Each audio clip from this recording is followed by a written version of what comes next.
Hoy empezamos una serie nueva, terminamos hace 15 días la serie sobre la vida de Abraham y hoy vamos a empezar una serie nueva sobre la vida de Jacob. La vida de Isaac, no, muy raro que se haga una serie porque él está metido entre la vida de Abraham y metido entre la vida de Jacob. Por eso el tema de hoy se llama un hijo ordinario, un padre ¿qué?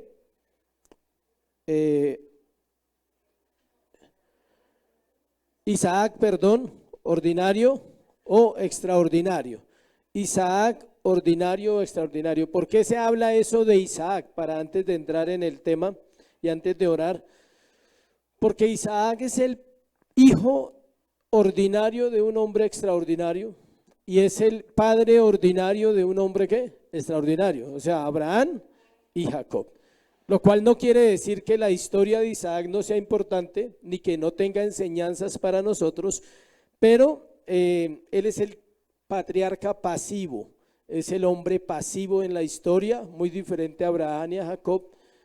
Es el hombre más longevo de los tres, vivió 180 años, y vamos a estar mirando rasgos de la vida de él dentro de la historia de Jacob. Ya vimos unos dentro de la historia de ¿quién?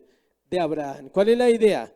Terminar la serie de Jacob, aproximadamente 20 sermones en orden.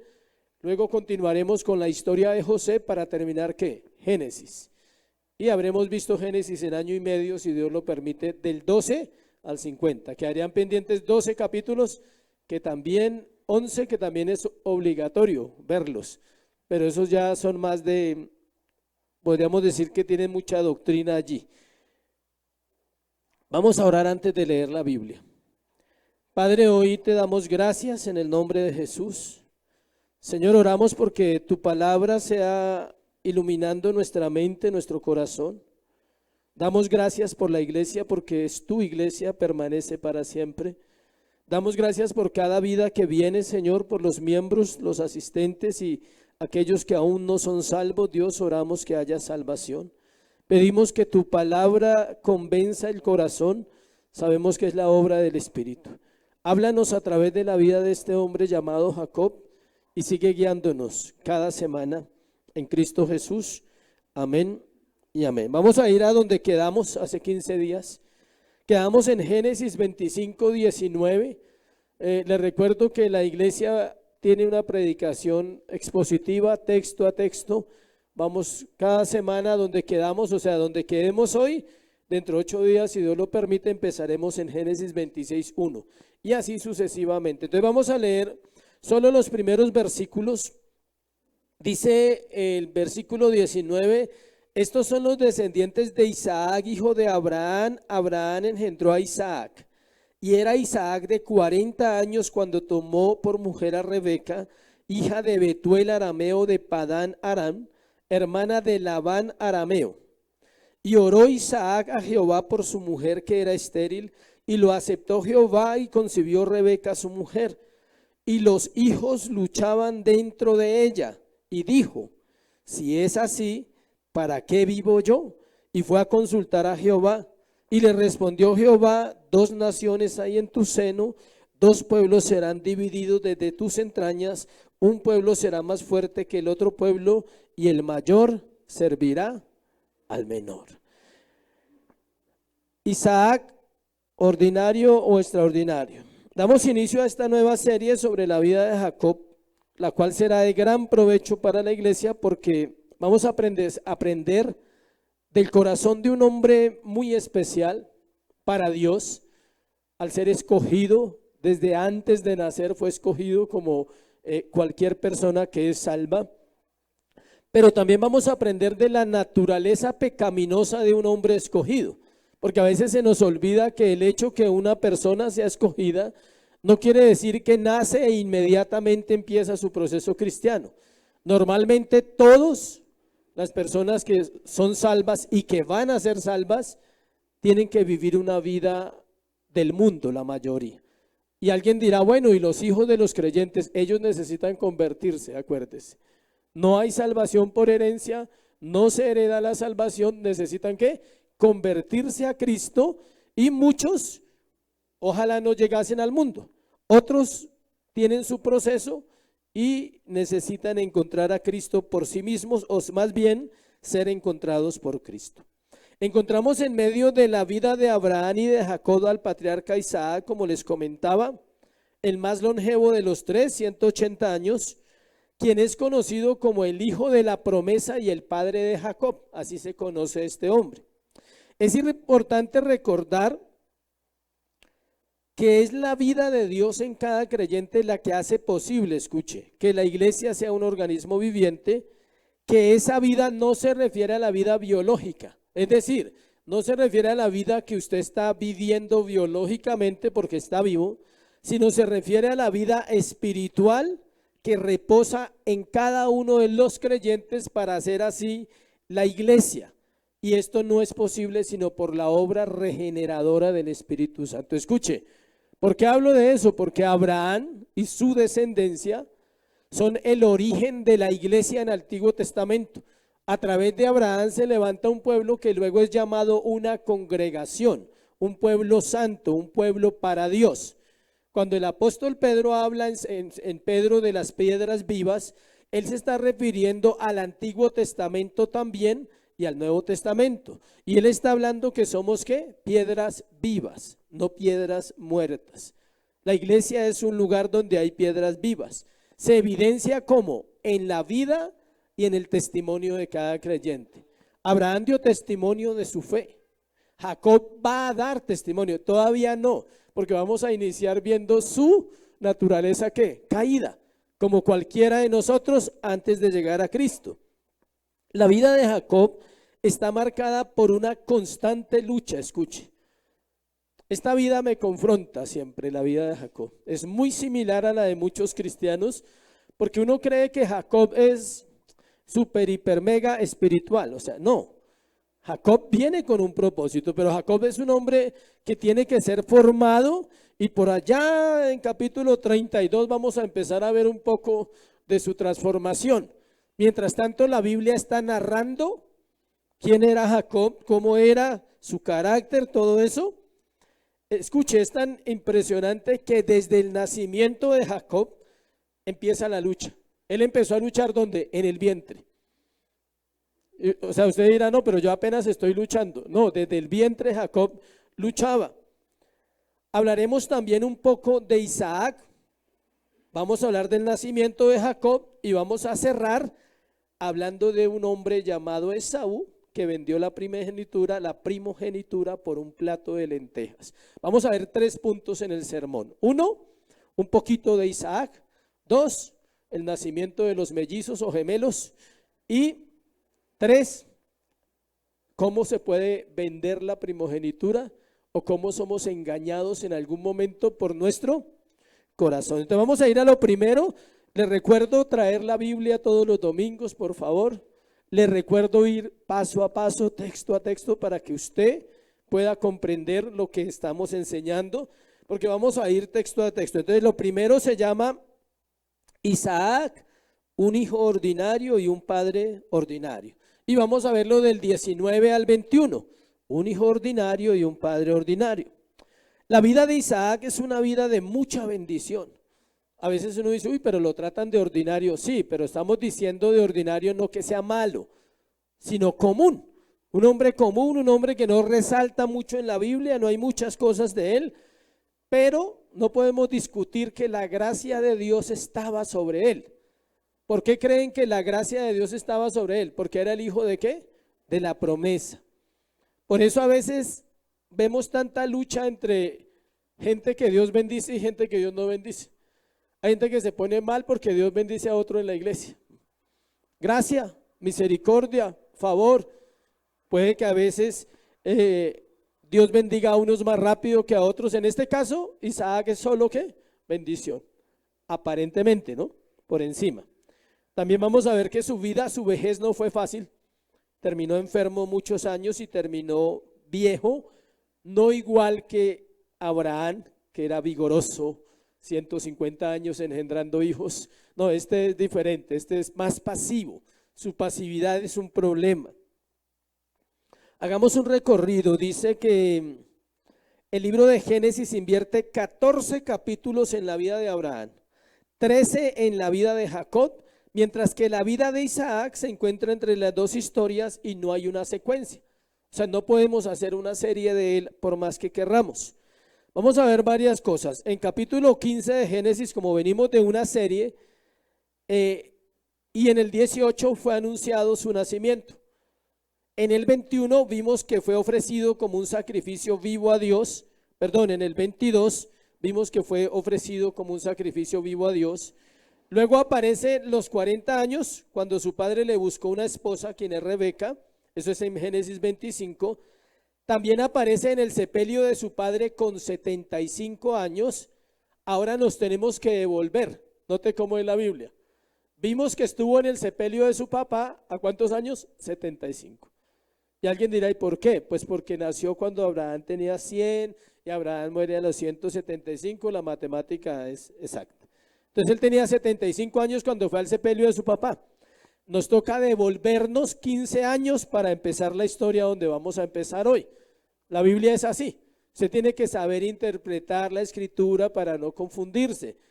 Terminamos allá en el sepelio, ya han pasado 75 años. Ahora devolvámonos 15 años al texto de hoy, que es el versículo 19. Moisés nos devuelve esos 15 añitos y dice así. Después, estos son los descendientes de Isaac, hijo de Abraham. Abraham engendró a Isaac. El autor Moisés nos narra la genealogía de Abraham. Note que nombra a quién, Abraham.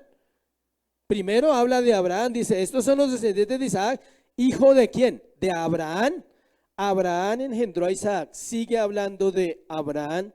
La palabra descendientes en hebreo es toledot, y se puede decir en hebreo, esta es la familia de Isaac, o estas son las generaciones de Isaac, y estas son las historias de la vida de Isaac. Nombra al padre y nombra su familia. Dice que era Isaac de 40 años cuando tomó por mujer a Rebeca, hija de Betuel, arameo de Padán Aram, hermana de Labán arameo. Nos nombra la familia de él. ¿Quién era la familia de Isaac en ese momento? Abraham, porque está vivo, no se confunda, que ya hicimos el sepelio, pero nos toca devolvernos en la historia y vivir con Abraham otro ratico, porque él está vivo en ese momento. Isaac tiene 60 años y Abraham está vivo. Está Abraham, está Rebeca y están sus dos hijos, los mellizos que van a nacer. Ese es el círculo o el núcleo familiar del patriarca llamado Isaac. Encontramos datos, su edad en este momento tiene 40 años acá, todavía no tiene 60. En el versículo 19 tiene 40 años. De versículo 19 a versículo 26 van a pasar 20 años en el relato hoy.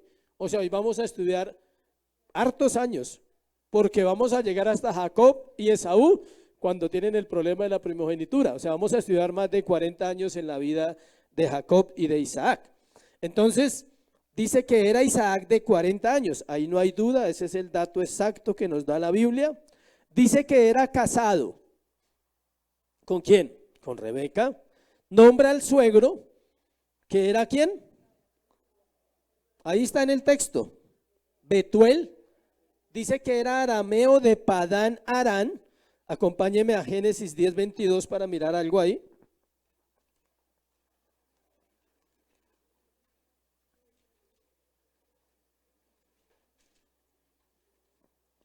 (10:22) dice, estos son los hijos los hijos de Zen fueron Elán, Axur, Arfaxad, Lud y Aram. O sea que Betuel era descendiente ¿de quién? De Zen. ¿Y quién es Zen? Hijo de Noé. O sea que viene la línea, sigue la línea de salvación. Por eso Abraham fue escogido, ¿sí? No es casual. Todos ellos vienen de la línea ¿de quién? De Sem. Y los hijos de Dios nacen de esa descendencia ¿de quién? De Sem. Los de Canaán, los de Can, no, esos son la otra cara de la moneda. La vida de Isaac está en dos etapas. De 25:19 a 28:9 está hasta la partida de Jacob a Mesopotamia. O sea, la vida narra ahí. Jacob se va para Mesopotamia. ¿Sí? ¿No les trae a memoria algo? Cuando Abraham le dijo al siervo, no permitas que mi hijo vuelva allá. Pues Jacob sí vuelve. Jacob vuelve a la tierra de donde era su abuelo. Él vuelve allá. ¿Por qué? Por bendición. Por muchas cosas que va a hacer, tiene que volver allá. Y luego, de 28:10 a 35:29, es un tiempo de enfermedad progresivo y de vejez. Isaac estuvo enfermo muchos años, sobre todo en los años de su vejez. Versículo 21, sigamos ahí en el texto. Y oró Isaac a Jehová por su mujer que era estéril, lo aceptó Jehová y concibió Rebeca su mujer. Aquí vemos algo del carácter de Isaac. ¿Era un hombre de qué? De oración. ¿De quién aprendió? De su padre. 60 añitos con Abraham, yo creo que sirvió para ver los altares, todo el proceso de intercesión que hizo por Sodoma, todo eso que él le contaría, tal vez la historia de todo lo que había hecho con Dios y cómo vivía con Dios. Eso lo llevaba a ser un hombre que aprendió desde niño la oración. Esa práctica no era para él nueva, tal vez toda su vida había orado. Vio un hombre de oración y él no conoció a su padre en el tiempo en que este fue pagano o mundano. Eso es interesante. Isaac no conoció a Abraham en otra faceta que siendo un hombre de Dios. Nunca lo vio en el mundo. ¿Por qué? Porque cuando Isaac nació, Abraham tenía 100 años. Ya llevaba 25 años con el Señor. Entonces, él no tiene recuerdos de ver a su papá adorando la luna, llegando borracho, o sea, nada de eso. O sea, él no tiene ese tipo de recuerdos. Uno cree que la borrachera empezó aquí en la esquina de la tiendita de la última lágrima. No, o sea, la borrachera empezó hace siglos. Siempre ha habido formas para embriagarse, no iguales a las de hoy, pero siempre las ha habido. O sea que Isaac es el típico hijo del creyente, que aparentemente, ¿qué? No conoce el mundo. Él no vio nada, no vio adoración a Dios, es nada. Él solamente conoce bendición. Es un hombre de bendición. Escucha, algo importante es que la oración no produce bendiciones. Tenga en cuenta eso. No se equivoque cuando usted ora a Dios. La oración no produce bendiciones. La oración es un medio por el cual Dios otorga bendiciones preparadas de antemano para sus hijos, porque Él ya los conoce. ¿Sí está claro ese concepto? Se lo repito, la oración no produce las bendiciones. Si fuera así, todo el mundo estaría orando, todo el mundo se levantaría a orar. Imagínense donde la humanidad descubriera ese secreto, es decir, la oración produce las bendiciones. Le aseguro que todo el mundo oraría, porque es lo que queremos, es lo que anhelamos. Pero la oración no produce una sola bendición. La oración es un medio por el cual Dios otorga bendiciones a su pueblo, que ya están preparadas. ¿Quiere leerlo? Lea Efesios 2:10. Dice que hay buenas obras las cuales fueron preparadas de antemano para que anduviésemos en ellas. Y hay cualquier cantidad de textos que dicen que Dios está al control de la vida de sus hijos y que Él sabe lo que ellos van a vivir de antemano. Es importante notar que mientras Isaac y Rebeca luchaban, 20 años de esterilidad no era fácil en esa cultura. Recuerden que la esterilidad era una señal ¿de qué? De maldición, de no tener el favor de Dios. Ismael florecía en una descendencia con 12 hijos. Mientras el hijo de la promesa no tenía hijos, el hijo de la concubina tuvo 12 hijos. Eso es una lucha, ¿no? Decir, uy, pero ¿qué pasa? ¿Cómo se aplica esa lucha a usted y a mí? Escuche, mientras el impío prospera, nosotros muchos luchamos. Y usted se pregunta, dice, uy, pero ese no tiene a Dios. No se preocupe. La bendición económica no es señal de la bendición de Dios siempre. Eso es un error y eso es lo que predican las iglesias donde se predica el evangelio de la prosperidad. La bendición económica no siempre es una señal de que estamos agradando a Dios. ¿O no conoce impíos prósperos? Muchos, cientos de personas que no tienen a Dios en su corazón viven mejor que nosotros económicamente, muchos. Entonces, eso es un buen punto para tener en cuenta. Segundo, vamos a lo segundo. Entramos a la segunda parte, que es el nacimiento de Jacob, y lo vamos a ver desde el 22 al 26, de Jacob y Esaú, perdón, porque no podemos dejar a Esaú, nacieron al mismo tiempo. 22, 26, mire 22. Los hijos luchaban dentro de ella. O sea, Isaac oró, Dios aceptó la oración, Dios bendijo a Rebeca y a Isaac con hijos, y dice ahora, los hijos luchaban dentro de ella. Vamos a ver el nacimiento de los mellizos. La historia comienza así, diciendo que están en el vientre de Rebeca y diciendo que están ¿qué? Luchando. Imagínense, dos benditos desde nacimiento, antes de nacer, ya están luchando. 22, esta frase de luchaban dentro de ella, hay que examinarla bien, porque tenemos que preguntarnos qué estaba viviendo Rebeca en su interior, ¿sí? Y mire lo que dice ella, aquí hay algo interesante, y dijo, si es así, ¿para qué vivo yo? O sea, tuvo que ser una lucha muy fuerte en su vientre de estos dos bebés, para que ella llegara al punto de morir, de decir, ¿para qué vivo yo si no soporto esta lucha? Algunos llaman que era un embarazo difícil, de esos que llaman de riesgo. Ella no sabía, escuchen, no había tecnología, no había ecografía, no había nada, no había ninguna forma de que ella supiera qué estaba pasando. Hoy en día una mujer siente cualquier cosa y al médico.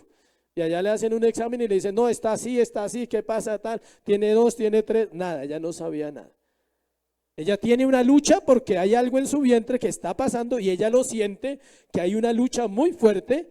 Y recuerden que la madre está unida al niño biológicamente más que el padre en ese momento, y ella siente que algo fuerte está pasando en su vida. Y dice ella, ¿para qué vivo yo? Pero mire la actitud tan interesante. No se fue a chillar, o sea, perdón la expresión, ni se fue a quejarse, ni dijo, uy, no, esto, lo pensó, pero hizo lo correcto. ¿Qué hizo? Consultó al Señor, consultó a Dios. Antes de avanzar, miremos el verbo luchaba, es una palabra muy difícil en hebreo, voy a tratar de parafrasearla, voy a decirla en dos partes, Yitrot con T, Satsu, Yitrot, Satsu, sugiere una conmoción interna violenta. Era como si las criaturas aún no nacidas estuvieran atacándose dentro del vientre. O sea, la palabra luchaba era una guerra de esos dos. Ellos dos estaban luchando demasiado. Era tan fuerte, escuche, que Rebeca expresa lo que hay en su corazón. Por eso ella dice, ¿para qué vivo? Pero aún así, ella acude a la fuente correcta antes de ir a un lado incorrecto. Ella no se desespera, tiene una lucha muy fuerte, pero va a Dios. Fue a consultar a Jehová, dice el texto. La lucha de un embarazo difícil es algo que solo saben aquellas mujeres que lo han vivido. Lo que está sucediendo dentro del vientre de Rebeca anticipa la lucha que se viviría entre las dos descendencias, la elegida y la reprobada. Eso es lo que anticipa esa lucha. La última parte, el versículo 23 nos da una respuesta para Rebeca y para nosotros. Le respondió Jehová, 2 naciones hay en tu seno, 2 pueblos serán divididos desde tus entrañas. Un pueblo será más fuerte que el otro pueblo y el mayor servirá al menor. No sé si a usted le gusta meterse más en la historia, pero yo me meto en el corazón de Rebeca cuando estudio. Y yo pienso en la mujer, en la persona. Duro que te digan que vas a tener 2 hijos, es una buena noticia, claro, es fructificación, no era 1, sino eran 2. Cuando ella tiene la lucha interna en su vientre, ella no sabe que son 2 todavía. Dios le revela que son ¿qué? 2. Pero mire la verdad a veces no es tan agradable, porque es la verdad, pero viene acompañada de una orden, de un decreto divino, dice, habrá una división entre ellos siempre. Imagínese que usted va a tener 2 hijos y usted sepa de antemano que estos 2 van a estar divididos toda la vida. Es duro para una mamá, ¿no?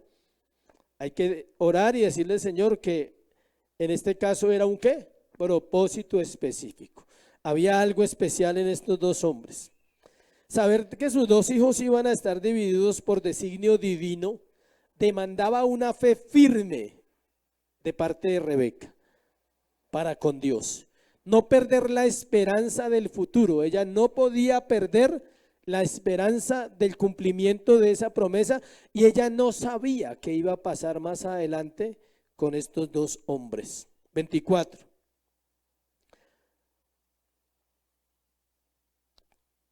Dice, cuando se cumplieron los días, sus días para dar a luz, he aquí había gemelos en su vientre. O sea que lo que pasó fue meses antes, la lucha interna en su vientre. Ahora llegaron los 9 meses, se cumplen los días, nos da una información del parto. Cuando se cumplieron los días se puede traducir cuando llegó la hora de dar a luz o la hora del parto. Algo para pensar, escuche, es que Rebeca, antes de la lucha que habían tenido estos gemelos, ella no sabía que eran gemelos, debido a que los tiempos eran diferentes. Y el versículo 25 dice, salió el primero rubio y era todo velludo como una pelliza y llamaron su nombre ¿qué? Esaú. ¿Salió quién? El mayor. O sea que hay mayores en los gemelos siempre. ¿Quién es el mayor? El que sale primero. Así sea por un minuto es mayor. Y la Biblia nos lo está enseñando, porque usted dirá, pero ¿por qué mayor si nacieron el mismo día? Porque salió primero, y el que sale primero es ¿qué? El mayor. Nos da unas características del personaje: rubio, velludo como una pelliza, y ya vamos a ver qué es eso, y le llamaron ¿qué? Esaú. Aquí vemos varias cosas. Primero, era rubio significa rojizo. No sé si la diapositiva está ahí y el pelo está rojo. Nos faltó los vellos porque era lleno de vellos rojos también. Es más difícil conseguir los vellos. ¿Sí? Entonces dice que él era rubio, que significa rojizo. Su nombre significa rojo, Esaú, curiosamente. Bien sea la piel o el cabello, y luego dice que era como una pelliza.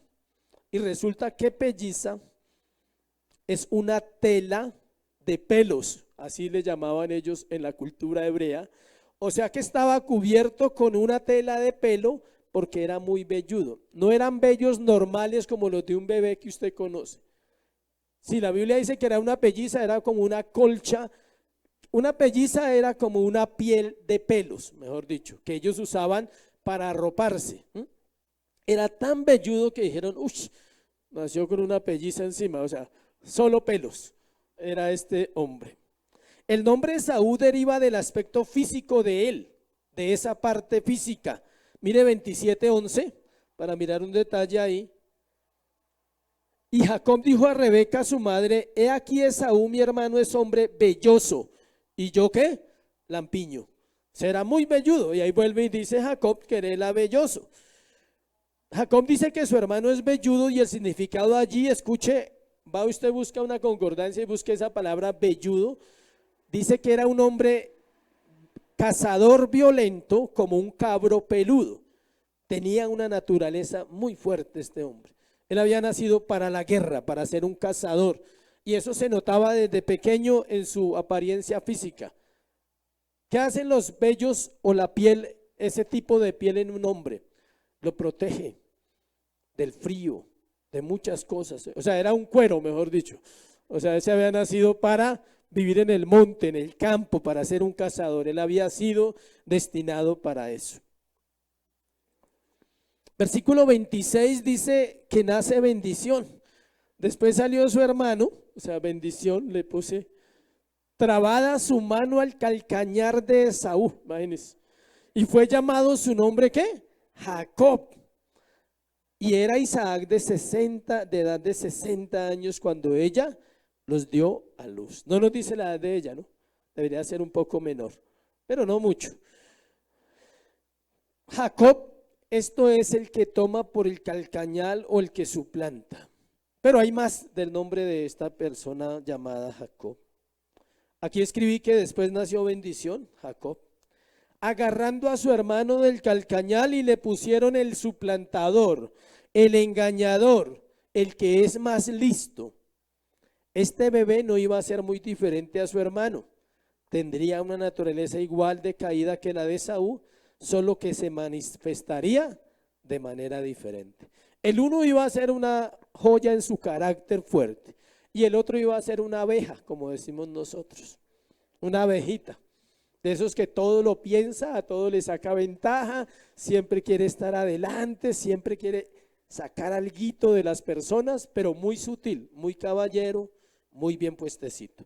El nombre de Jacob, mirando en otra parte, viene de una raíz que significa, y ahorita más adelante lo va a decir, completo o quieto. Era un hombre completo, era un hombre quieto, reposado, tranquilo. O sea, le caía bien a todo el mundo Jacob. Era una abejita que caía bien a todo el mundo, pero mientras su naturaleza no fue cambiada, siempre engañaba y siempre quería sacar un poco de ventaja. Lo notamos desde el nacimiento, ¿no? Salió con la mano, o sea, sacaron al mayor y el otro venía agarrado ahí del talón de una vez. O sea, él quería ser el primero, pero no pudo ser el primero. Pero por designio divino iba a ser el primero. Qué curioso, ¿no? Como siempre adelantándonos a Dios desde niño. O sea, Abraham se adelantó cuando trató de tener un hijo y este se adelanta desde el vientre. Él dice, yo quiero ser el primero. Y Dios no le respondió en el instante, usted va a ser el primero, porque usted va a ser el hombre de bendición. Él no sabía, obvio, pero era su carácter, era su naturaleza. Versículo 26 dice que cerramos ahí la parte de Isaac, no hay mucho más que hablar hoy de él, que tenía ¿qué? 60 años y le nacieron 2 hijos. Tercero, pasamos del 27 al 34 y le pusimos como encabezado nuestros deseos nos engañan. Aquí nos toca escoger a quién queremos parecernos, pero ninguno de los dos nos va a servir. ¿Listo? No crea que Jacob era mejor en ese momento. Porque claro, vamos a ver a Esaú en su falla, vamos a desnudar el corazón de Esaú al vender la primogenitura, pero no se equivoque. Jacob tampoco era una perita en dulce en ese momento. ¿Listo? Dice, crecieron los niños. Para algunos papás toca decirle, crecieron los niños. Bueno, ya son grandes. Y Esaú fue diestro ¿en qué? En la casa. Hombre del campo, pero Jacob era varón quieto que habitaba en tiendas. Ahí está el significado del nombre de él. Quieto, maduro. Era un hombre muy sabio, muy inteligente. Él no necesitaba hacer nada físico para ganarse las cosas. Era bien abejita, bien inteligente. Pusimos este encabezado en el tercer punto del texto de hoy para hablar del momento en que Esaú, hijo mayor de Isaac, vende su primogenitura a su hermano menor Jacob, todo en un momento de cansancio y hambre. Escuche, el peligro más grande para nosotros como creyentes es cuando nuestros deseos nos gobiernan. Y en un momento de flaqueza, podríamos llamarlo de debilidad, en este caso él tiene un hambre física, pero el creyente tiene un problema de debilidad en su oración y en la palabra, no está alimentado, y en un momento de debilidad sus deseos ¿qué? Lo engañan, lo llevan al pecado. La palabra primogenitura en hebreo es becora, con K, becora. Era el derecho era el derecho que naturalmente le pertenecía al primogénito, quien era el hijo nacido primero en todas las esposas. Como tenían varias esposas, entonces era el hijo primero para la cultura hebrea de ese momento. Estamos en el contexto cultural. El primero que naciera, así fuera de la concubina, ese era el primogénito. No importaba que no fuera la esposa original. Y yo sé que usted se está preguntando, ¿y entonces qué pasó con Isaac? En el caso de Ismael, él era el primogénito. Pero la protesta de Sara, guiada por Dios, y no podemos discutirlo, fue la que influyó que Isaac disfrutara de ese beneficio. O sea, ¿quién debería disfrutar del beneficio del primogénito? Ismael. Él era el mayor. Pero por un designio divino, por algo que Dios estableció, usa a Sara para hablar con Abraham y decirle, me están fastidiando, toca sacarlos. ya no podemos hacer nada con ellos, lo siento, es tu hijo, pero hay una promesa. Y Abraham era sensible a Dios y él dijo, sí, hay una promesa, me toca despacharlo y nos quedamos con Isaac. Y todos los beneficios de Ismael como primogénito pasaron ¿a quién? A Isaac. Ahorita vamos a explicar bien lo de la primogenitura, por qué es tan importante este pasaje. Uno de los beneficios del primogénito era que recibía una doble porción de la herencia de su padre. O sea, si había una herencia y se repartía, le tocaba el doble. Además, si el padre moría, el primogénito tomaba la dirección como cabeza de la familia. También existía un arreglo legal donde los beneficios del primogénito se podían transferir a veces a un hermano menor, a un siervo o a un esclavo que había sido adoptado como hijo. Es decir, se podía perder la primogenitura. ¿Por qué? Por lo mismo que se pierde hoy en día un lugar espiritual, por desorden, por no asumir el papel de cabeza de su casa, si era el hermano mayor, por no cumplir los papeles que tenía que cumplir como primogénito. Ahora lo ampliamos más, que hay otra parte aquí abajo que habla de esa parte. Versículo 27.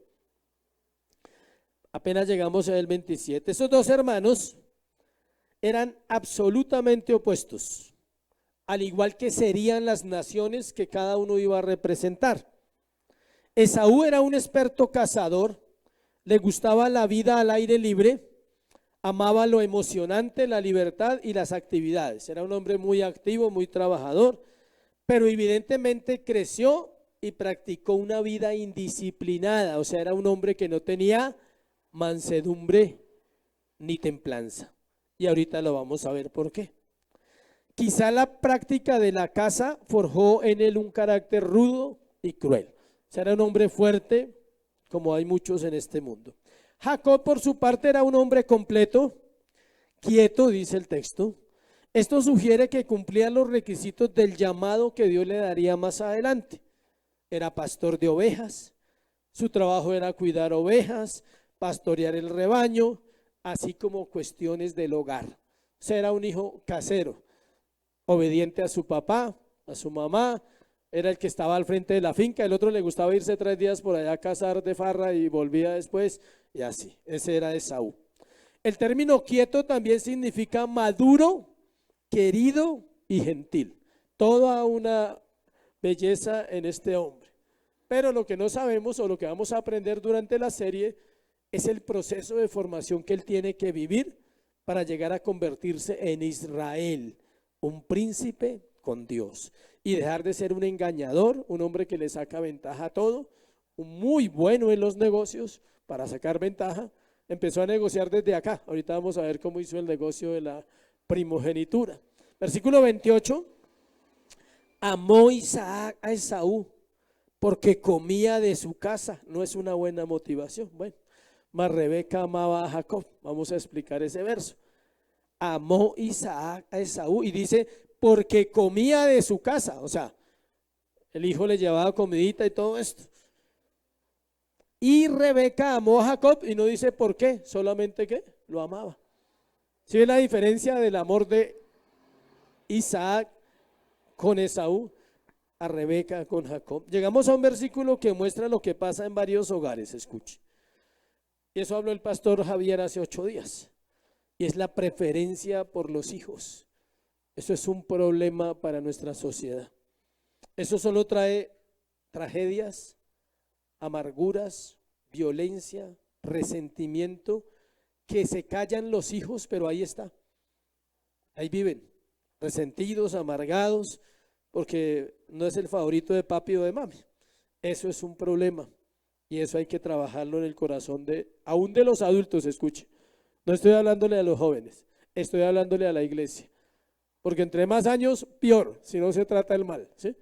Porque repetimos lo mismo, ¿dónde? En el hogar, pasamos la misma situación. El texto dice que Isaac amaba a Esaú. Nos dice que comía de lo que él cazaba. No es una buena razón para preferir a un hijo. Por lo que lo preferimos por lo que nos da. O sea, Jacob no traía nada. Jacob nunca traía nada, él estaba en la casa, él trabajaba, era juicioso, pero el otro sí traía constantemente que de lo que cazaba. Escuche, mientras que Rebeca amaba a Jacob, no dice más el texto, o sea, no hay una razón, simplemente que lo amaba. No dice por qué lo amaba, pero sí lo podemos deducir por la escritura. ¿Sabe por qué lo amaba? Porque ella sabía que en él reposaba la herencia espiritual a futuro. Ella sabía que él era el hombre de Dios. Ella sabía que iba a ser el sacerdote de la familia después de que muriera Abraham y muriera Isaac. Ella sabía que Dios lo iba a transformar, aunque lo viera como lo viera en ese momento. Nos dice que mientras que Rebeca amaba a Jacob, en el caso de Isaac nos da una razón de cómo se nutría la relación entre Isaac y Esaú. Una relación lo amaba por, y no lo amaba y punto, que es diferente. Él lo amaba por algo. Según la misma escritura, podía haber otro motivo detrás del corazón de Isaac para amar a Esaú. No solamente podemos decir que por lo que cazaba. ¿Sabe por qué? Porque la misma escritura nos aclara algo, 27:14. Entonces él fue y los tomó y los trajo a su madre, o sea, a Jacob, y su madre hizo guisados como a su padre le gustaba. Este texto nos da luz que la comida era buena, la que traía Esaú, pero que la mamá preparaba también buena comida. Entonces que a la final tenía que haber otro motivo que no es conocido en la escritura, por el cual él prefería a Esaú. La razón por la que Rebeca amaba a Jacob, ya se la dije, se debe al lugar del plan de Dios en la vida de Jacob en cuanto a la salvación y en cuanto al pueblo de Israel. Dios se lo dijo a ella en versículo 23, si quiere usted se devuelve y lo lee. Ahí Dios le dijo a ella quién iba a ser Jacob y ella lo amaba profundamente. Versículo 29 al 34, ese pedacito del 29 al 34, encontramos la escena cuando Esaú vende la primogenitura, y aquí es donde entramos a nuestros deseos, en cómo nuestros deseos nos pueden engañar. Antes de avanzar, recordemos que fuimos creados con deseos, todos. Los deseos en sí no son pecaminosos, los deseos no son malos. El problema es que queremos satisfacer esos deseos a nuestra manera o como se nos da la bendita voluntad. Ese es el problema. Le voy a poner dos ejemplos. ¿Qué de malo hay en tener hambre? Nada. Fuimos creados para tener hambre. De hecho, todos los días nos da, ¿no? ¿O solo me pasa a mí que todos los días me da hambre? ¿A ustedes no les da hambre? Los que no desayunaron ya tienen hambre hasta ahora. Ya están pensando en café, una empanada, algo así, ¿sí? ¿Es malo tener hambre? Me pregunto yo. No. Pero no puedes vender algo de un familiar tuyo sin que él sepa para saciar tu hambre. Es un ejemplo. Tú no puedes por hambre llegar y vender el reloj de tu hermano. O sea, no, después se lo pago. O sea, sin contarle. Eso no es así. Y muchos hombres y mujeres hacen eso en los hogares. Resuelven su hambre afectando a la familia. Es un ejemplo sencillo. Ahora el deseo sexual, que se pone más interesante. ¿Es malo el deseo sexual? No. No, porque no es demoníaco, no es satánico. Dios creó el sexo, y si Dios lo creó, el sexo es ¿qué? Bueno. El problema es que no puedo satisfacerlo con el primero o la primera que aparezca en mi vida. Ese es el problema. ¿Es normal que un joven tenga deseos sexuales? Claro. Anormal es que no los tenga. ¿Es normal que una chica desee un hombre? Claro, es normal, no pasa nada. El problema es que lo resuelva con el primero que aparece en su vida y termine viviendo en pecado, termine en fornicación. Ese es el problema. Entonces los deseos están en nuestra vida, son parte de nuestra vida. Otro deseo importante, necesitamos ser amados. Es un deseo. ¿O alguien aquí quiere ser odiado siempre? No, todo el mundo desea ser amado. Pero no podemos buscar ese amor fuera de los parámetros de Dios porque vamos a sufrir. ¿Usted quiere ser amada? El hombre quiere ser amado, espere en la voluntad de Dios. El que está casado, obedezca, ame, ya, para que reciba amor también. O sea, ya usted no tiene que tener el deseo de ser amado, sino ahora tiene la responsabilidad de ¿qué? De amar. El versículo 29, no nos saltamos ese. Y guisó Jacob un potaje, y volviendo Esaú del campo cansado, dice que Jacob era un buen cocinero, guisó un buen potaje, dice, guisó Jacob un potaje. Vemos que Jacob cocinaba y parece que cocinaba bien, ¿sí? Porque el hermano llegó hambriento, buscando, diciendo, uy, huele a bueno, ¿no?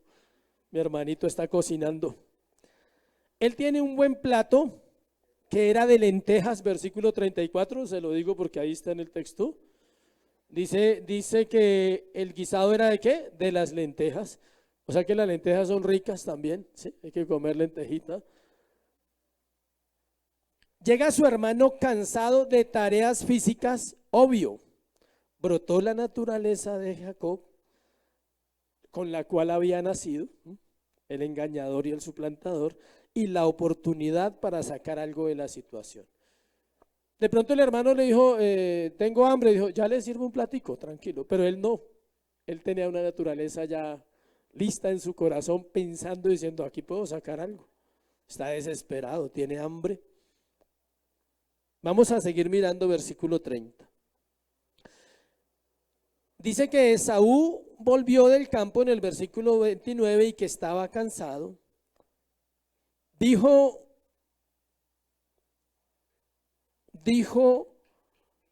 Jacob, te ruego que me des a comer de ese guiso rojo.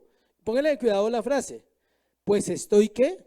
Muy cansado. 2 veces ha dicho ya el cansancio el autor Moisés. Por tanto fue llamado su nombre ¿qué? Edom. Aquí hay algo curioso. Esaú le pide a su hermano Jacob que le dé comer, pues está muy cansado.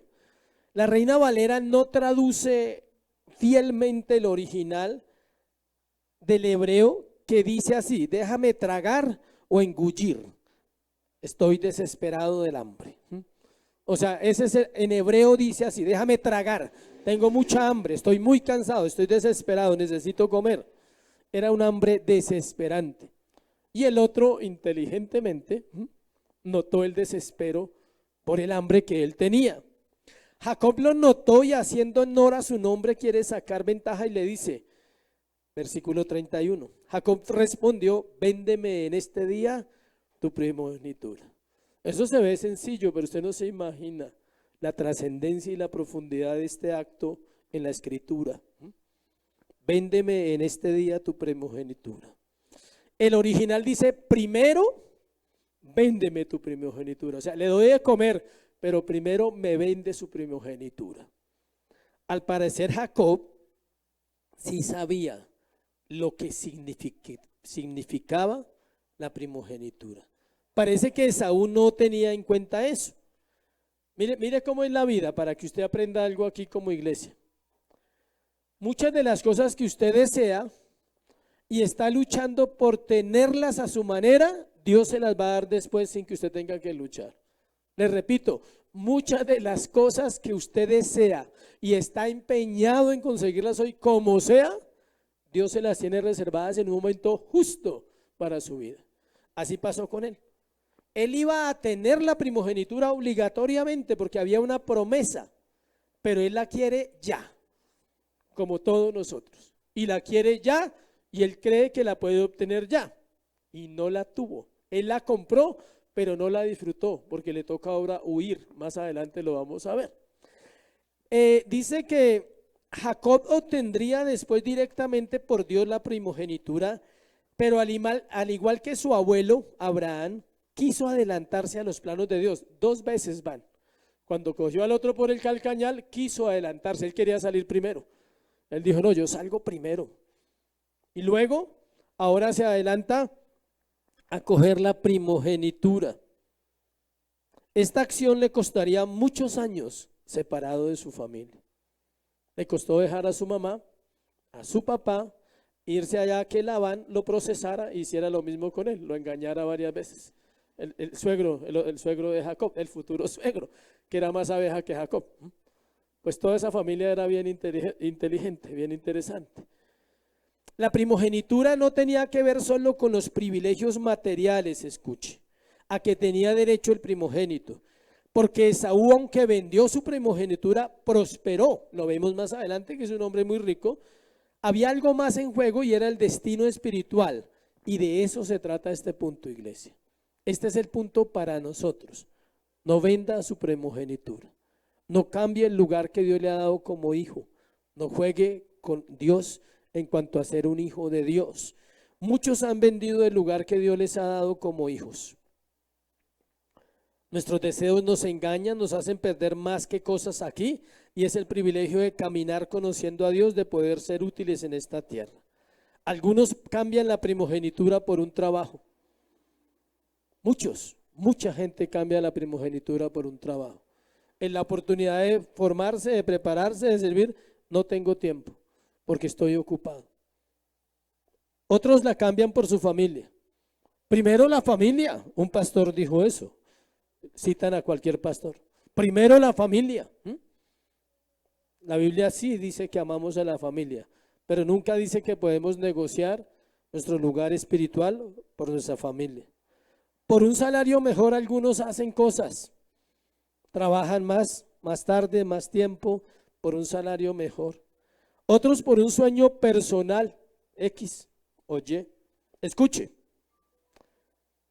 quizás, no lo puedo asegurar, quizás vuelvan al lugar que Dios tiene para ellos, pero sí puedo asegurar que al igual que Jacob, su corazón necesita ser pasado por un tiempo de prueba, no corto, porque obvio, Dios puede restaurar cualquier vida, no hay duda de eso, el Señor es bueno y es misericordioso, pero siempre será necesario volver a exponer ¿qué? El corazón. Algo que he aprendido en estos 25 años que Dios me ha permitido servir o estar en este proceso, es que me ha tocado repetir lo que no he querido hacer. ¿Sí me entiende? Me ha tocado repetir lo que un día traté de saltarme, siempre me ha tocado repetirlo. Si un día no quise agachar la cabeza, luego me ha tocado agacharla ante alguien, por orgulloso, por rebelde. Si un día tomé una mala decisión, luego me ha tocado orar y decirle perdóname y tomar la decisión que no quise tomar ese día, 5 años antes, 2 años, hace un mes. Siempre Dios me ha llevado a entenderlo de esa manera. No nos podemos saltar el proceso. La primogenitura sin duda era una bendición espiritual. Escuche, era ser el sacerdote de la familia, eso es una primogenitura. Sea hombre o sea mujer, puede ser ejemplo para su familia, porque la Biblia dice que somos un reino de sacerdotes, no dice que el hombre solo pueda ser un sacerdote. La mujer puede hacer brecha por su casa, orar, invitar, interceder por su casa. El comunicador de la revelación divina era el primogénito, era el que traía la verdad a su casa. Era tener el poder de Dios en su vida para con los hombres, tenía dones de discernimiento, de sabiduría. Era el derecho a ser un eslabón en la cadena mesiánica, o sea, no era cualquier cosa la que estaba en juego. Era ser un verdadero peregrino en este mundo, esperando la gloria prometida de Dios a sus siervos. Eso eran los primogénitos para los hebreos. Versículo 32.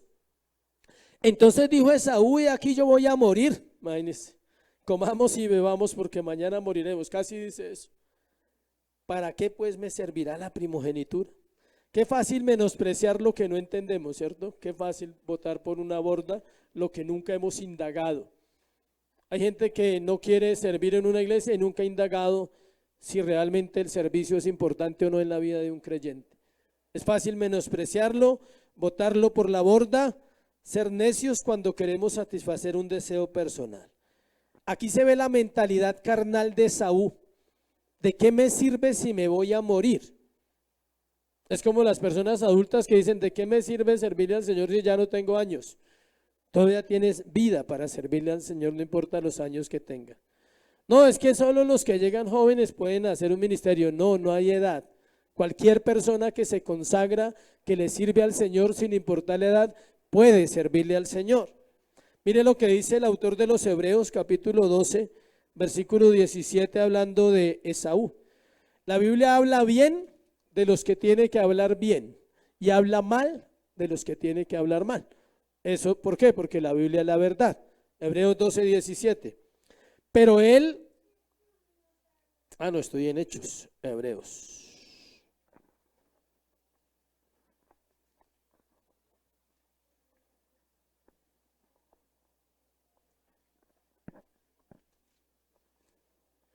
Doce, 17, dice así.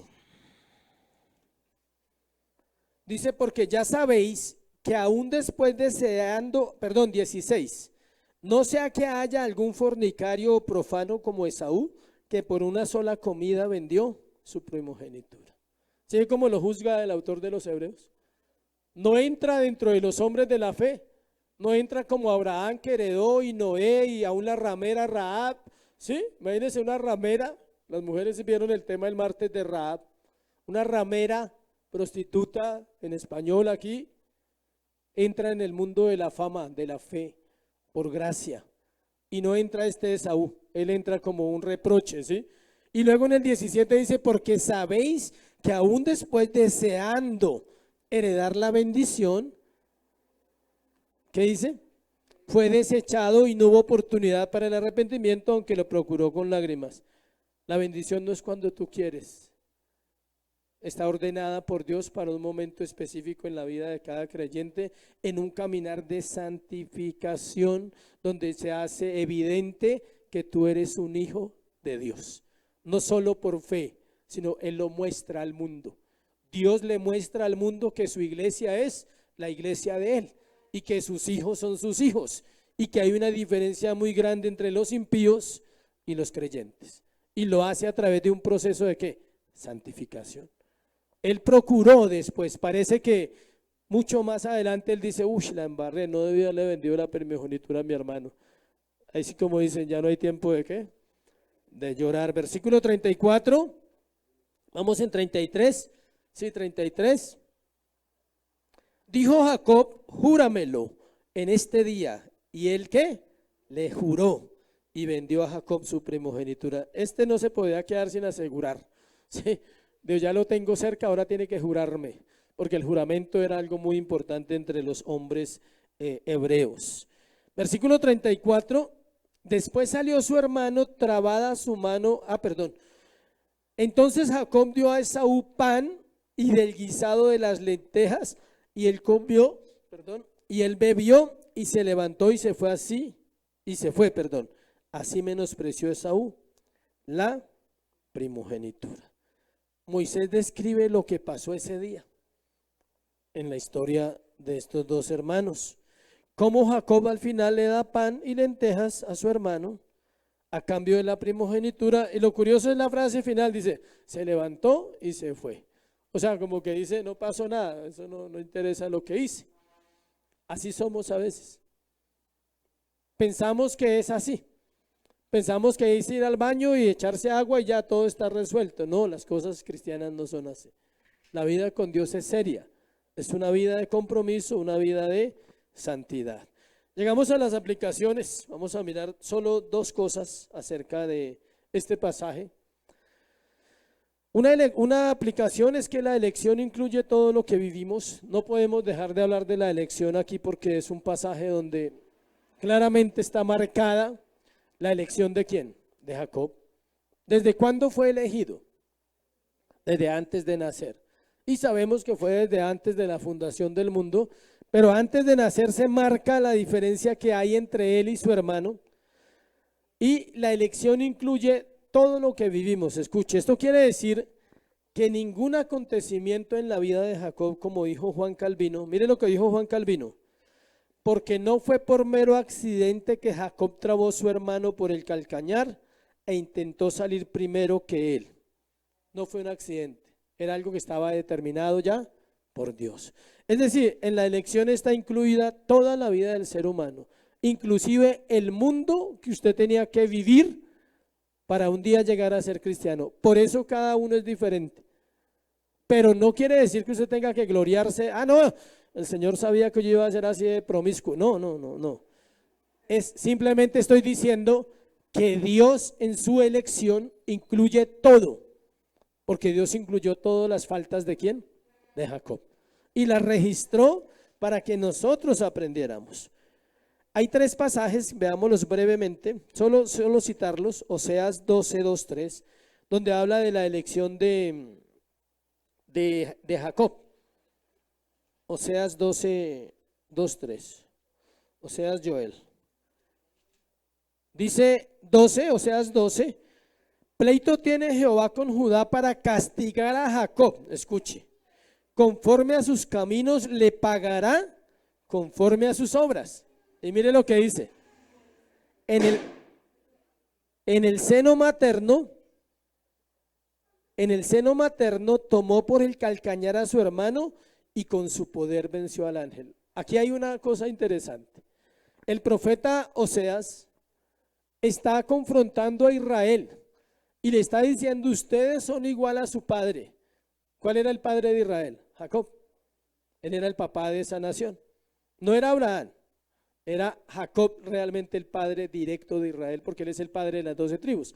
Y él les está diciendo, pleito tiene Judá para castigar a Jacob. El pueblo, Jacob representa al pueblo, dice, conforme a sus caminos le pagará, conforme a sus obras. Y le dice, ¿por qué? Dice, porque en el seno materno tomó por el calcañar a su hermano. Dice, y de ahí todo el proceso que él tiene que vivir los próximos casi 30, 40 años para llegar al día donde él se consagra, que es el proceso que ahora vamos a ver cuando él se va de peregrino por allá.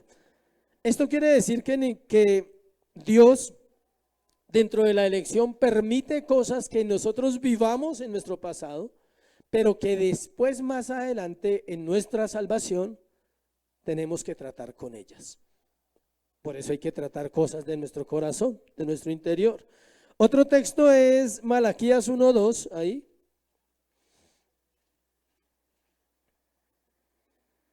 Yo os he amado, dice Jehová, y dijisteis, ¿en qué nos amaste?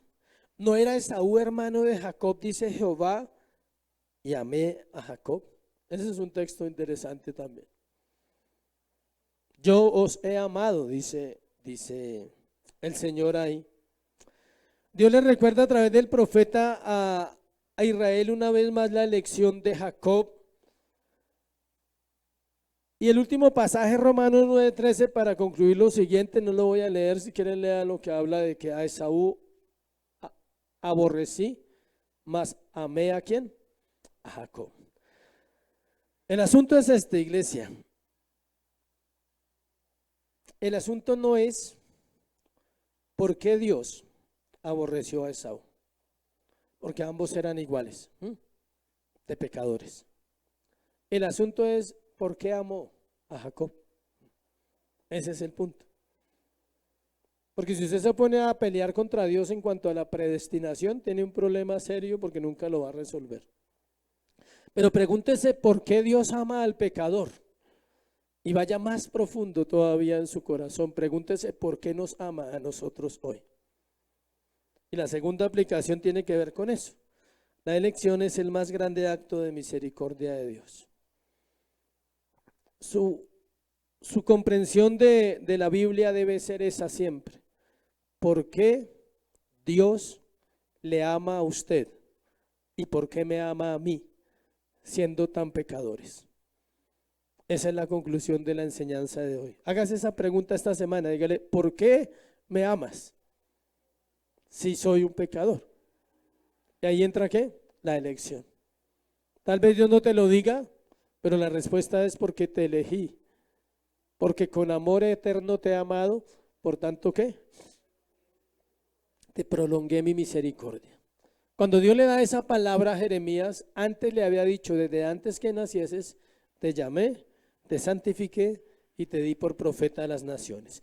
Y más adelante es cuando le dice, Jeremías, con amor eterno te he amado, por tanto te prolongué mi misericordia.